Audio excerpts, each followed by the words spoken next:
Alright, let's get right into this video, guys. This is my first Naruto-based video that I'm going to be uploading. I'm going to do plenty more, believe me, but this is one that's been in my head for a very long time.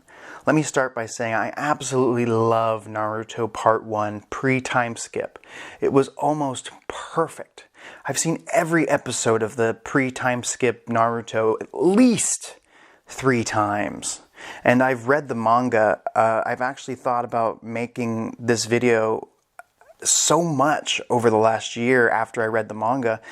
And like I said, part 1 of Naruto is almost perfect. So what could make it even better? Well, I think that Choji should have died when he fought against Jirobo of the Sound 4. You see, I've thought of this because up to this point, Choji was basically useless. He had one move, the human boulder, and actually the partial expansion jutsu,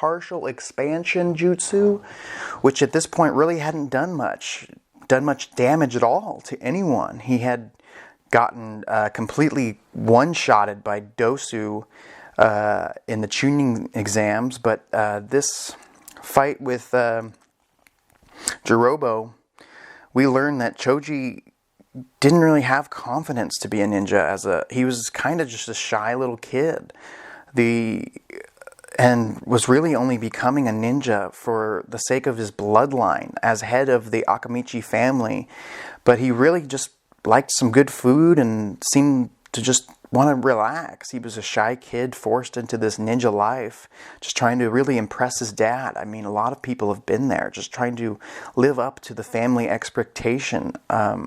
Honestly, if he had his own choice, I don't think Choji would have ever become a ninja. So with that said, during the fight with Jirobo, we found out that there's these 3 colored pills that are a secret medicine used by the Akamichi clan, and they are really a last resort, only to be used in emergencies. And really, this was a perfect time to show these bad boys off. What bugged me is that Choji, and I believe Shikamaru, said if he eats the red pill, he would die. They really emphasized death in this arc with Choji and with Neji and a little bit with Kiba.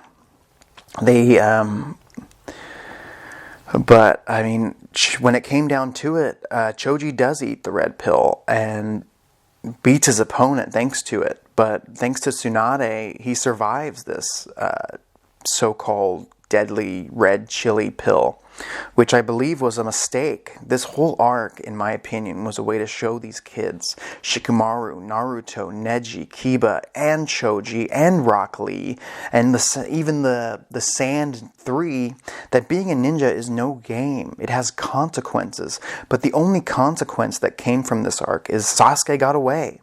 Other than that, everyone was okay.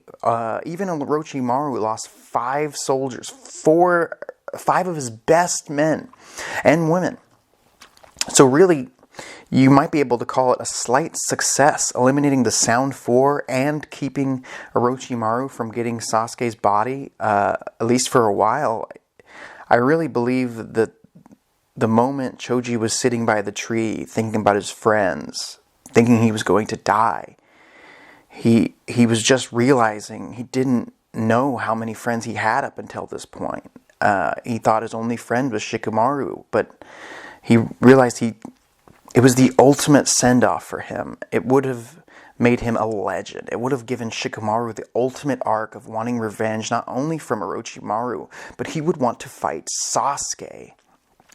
Shikamaru would spend the next few years preparing to fight Sasuke. And I know what you're going to say. What about Asuma's death? How can Shikamaru even stand up to Sasuke as well? Well, in part 2, I believe they still could have done the same thing with Asuma dying from Hidan, just minus Choji's part. We would gain so much more depth in the story if Choji had made the ultimate sacrifice in the last arc of part 1. One of my favorite what-if fights could have taken place because of it. Shikamaru would have at some point early in Shippuden, hunted down Sasuke, possibly without any permission from Tsunade or Asuma, with help from Ino as well with her mind transfer jutsu, who would also hold some resentment against Sasuke. Shikamaru would come up with the ultimate strategy over these last few years, and honestly, I could see Sasuke saying, "You've got no chance against me. What are you doing here? I wasn't even there when Choji died." But in the end, Shikamaru would find a way to win. Very, very reminiscent of Superman versus Batman. But in the end, when it comes down to actually killing Sasuke, Shikamaru doesn't do it. Possibly Asuma shows up and says, "This isn't you, Shikamaru." Ino might stop him. Naruto could show up and stop him. But in the end, Shikamaru would be the one to actually not kill Sasuke. He would just want to prove to himself and to everyone, and especially to Sasuke, that he could be beaten.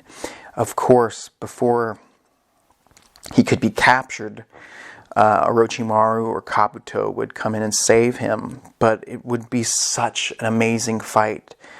Strategy versus raw, natural, gifted power of Sasuke. But